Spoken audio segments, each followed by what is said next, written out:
Welcome back to the channel the coders TV. तो last की video में हमने जो बात करी थी वो बात करी थी overriding with respect to static method.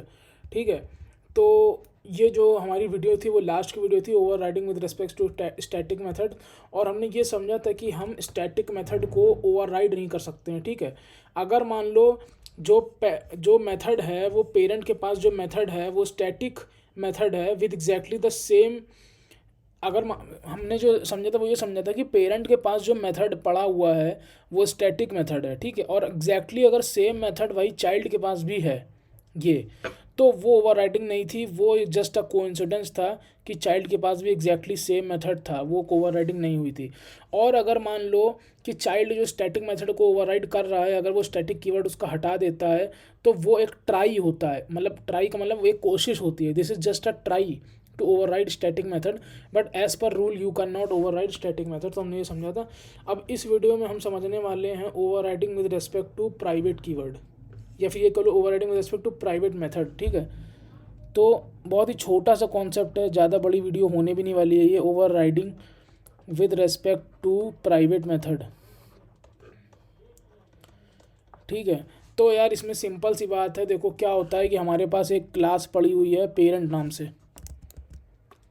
ठीक है, हमारे पास एक क्लास है पेरेंट नाम से जिसके पास मेथड पड़ा हुआ है प्राइवेट टाइप का। ठीक है, वैसे एग्जांपल यहाँ पर लिखा हुआ है। ठीक है, ये देखो। ठीक है, यहाँ पर क्या है, प्राइवेट वॉइड m1। ठीक है, ये हमारे पास पेरेंट क्लास है और एक हमारे पास चाइल्ड क्लास है जो कि एक्सटेंड कर रही है पेरेंट को। ठीक है, और चाइल्ड के पास भी एग्जैक्टली वही मेथड पड़ा हुआ है। ठीक है, ये चाइल्ड के पास भी एग्जैक्टली वही मेथड पड़ा हुआ है। तो यार देखो सिंपल सा रूल होता है, जो भी प्राइवेट मेथड्स होते हैं उनको हम कभी भी ओवरराइड नहीं कर सकते हैं दूसरी क्लास में। ठीक है, क्यों? क्योंकि यार जो प्राइवेट मेथड्स होते हैं वो सिर्फ अपनी क्लास के लिए होते हैं। मतलब ये जो प्राइवेट मेथड है इसको इस क्लास के बाहर एक्सेस क्या करना, मतलब इसको ओवरराइड कर ही नहीं सकते हैं। ये केस हमारा वैलिड है, ये जो एग्जांपल है ये हमारा एग्जांपल वैलिड है, लेकिन इसमें ओवरराइडिंग हो नहीं रही है। ठीक है, ओवरराइडिंग हो नहीं रही है। अब ये भी एक जस्ट अ कोइंसिडेंस है, ये भी क्या है, जस्ट अ कोइंसिडेंस है। क्या कोइंसिडेंस है कि both parent and child class जो है एग्जैक्टली सेम मेथड उनके पास है m1 नाम का। ठीक है, सीधा इसको डायरेक्टली कोड से समझने की कोशिश करते हैं। सिंपल सी वो बात कह रहा है कि यहाँ पर हमारे पास एक पेरेंट के पास है प्राइवेट मेथड और एक चाइल्ड के पास है प्राइवेट मेथड। ठीक है, एक चाइल्ड के पास है और एक पेरेंट के पास है प्राइवेट मेथड।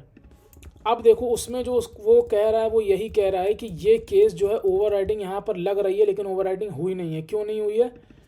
वो इसलिए नहीं हुई है क्योंकि यार जो प्राइवेट मेथड्स होते हैं वो सिर्फ अपनी क्लास के लिए होते हैं। ठीक है, वो प्राइवेट मेथड अपनी क्लास के लिए, तो ये ओवरराइडिंग है नहीं, हमें बस देखने में लग रही है, it is just a coincidence. अब देखो अगर हम पेरेंट क्लास वाला मेथड जो है उसको पेरेंट क्लास के बाहर से एक्सेस करना भी चाहें ना, देखो यहाँ पर एक्सेस कर रहे हैं। सिमिलरली ऐसे ही चाइल्ड क्लास के पास जो मेथड है उसको एक्सेस करना चाहें, और ये वाला जो केस है इसको देखो एक्सेस करना चाह रहे हैं m1 मेथड को, चाहे वो पेरेंट क्लास वाला m1 मेथड हो चाहे वो चाइल्ड क्लास वाला m1 मेथड हो, लेकिन हम एक्सेस कर नहीं पा रहे हैं। क्यों? क्योंकि प्राइवेट मेथड्स जो होते हैं, देखो प्राइवेट मेथड जो होते हैं वो अपनी क्लास के बाहर विजिबल ही नहीं होते हैं, भले चाहे हम उसको उसका ऑब्जेक्ट बना के क्यों ना एक्सेस कर रहे हैं। ठीक है, तो ये जो हमारा जो प्राइवेट मेथड्स हैं चाइल्ड क्लास वाला और पेरेंट क्लास वाला, वो दोनों प्राइवेट मेथड्स हैं और प्राइवेट मेथड्स को हम उसकी क्लास के बाहर से एक्सेस नहीं कर सकते हैं। ठीक है, अब लेट सपोज यहाँ पर ऐसा केस होता है कि ओवरराइडिंग हुई, पहली बात तो ओवरराइडिंग हुई ही नहीं है। ठीक है, प्राइवेट मेथड ये जो था वो अपनी क्लास के बाहर आएगा ही नहीं, तो ओवरराइडिंग होगी कहाँ से, ये भी तो सोचो। पेरेंट क्लास के पास कुछ ऐसा डेटा है जो प्राइवेट है, वो पेरेंट तुम्हें ओवरराइड करने देंगे ही नहीं। पेरेंट के पास कुछ ऐसी चीज़ें हैं, मान लो तुम्हारे पापा के पास कुछ ऐसी चीज़ें हैं जो वो ओवरराइड तुम्हें करने देंगे ही नहीं, वो प्राइवेट चीज़ें हैं, तो तुम कहाँ से कर लोगे? ठीक है, लेकिन अगर लेट सपोज एग्जैक्टली वही चीज़ें तुम्हारे पास भी हैं जो तुम्हारे पापा के पास हैं, तो लगेगा ऐसा कि ओवरराइडिंग हो गई, लेकिन ओवरराइडिंग वो हुई नहीं है, वो एक कोइंसिडेंस है कि वही सारी चीज़ें तुम्हारे पापा के पास हैं और वही सारी चीज़ें तुम्हारे पास भी हैं। ठीक है, मतलब कहने का मतलब क्या हुआ, सिंपल सी बात है यार, देखो पेरेंट होते हैं, पेरेंट्स हमारे होते हैं, वो हमें हर चीज़ ओवरराइड नहीं करने देंगे। ठीक है, लेकिन अगर लेट सपोज जो चीज़ को तुम ओवरराइड करना चाह रहे हो अपने पेरेंट से, अगर वही चीज़ तुम्हारे पास है ऑलरेडी, तो वो ऐसा लगेगा कि तुमने ओवरराइड कर लिया, लेकिन पेरेंट्स ने तुम्हें वो करने दिया नहीं। ठीक है, वो सिर्फ लगेगा कि ओवरराइड कर लिया, लेकिन वो एक कोइंसिडेंस होगा कि वो सारी चीज़ें तुम्हारे पास ऑलरेडी हैं।